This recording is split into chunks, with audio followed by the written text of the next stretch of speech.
सुनने को मिलता है कि वोट किसको दोगे।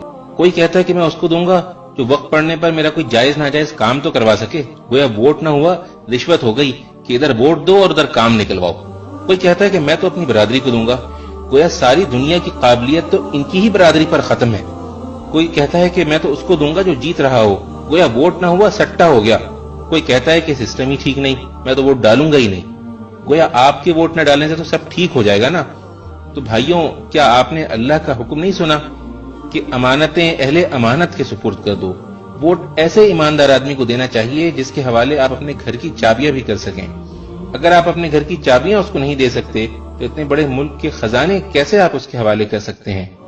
वोट एक गवाही भी है। अल्लाह ने फरमाया है कि इंसाफ की गवाही देने वाले बनो। जिस शख्स के हक में आप वोट डालते हैं तो दरहकीकत आप इस बात की गवाही देते हैं कि वो अमानत, दयानत और हुकूमत के उमूर चलाने की काबिलियत रखता है। और वोट न डालने वाले वो भी अल्लाह के इस फरमान को याद रखें कि उस शख्स से बड़ा जालिम और कौन होगा जिसके जिम्मे अल्लाह की तरफ से गवाही हो और वो उसे छुपाए। फिर सुने मेरे भाई, वोट एक सिफारिश भी है। अल्लाह ने फरमाया है कि जो भलाई की सिफारिश करेगा वो उसमें से अपना हिस्सा पाएगा और जो बुराई की सिफारिश करेगा वो उसमें से अपना हिस्सा पाएगा।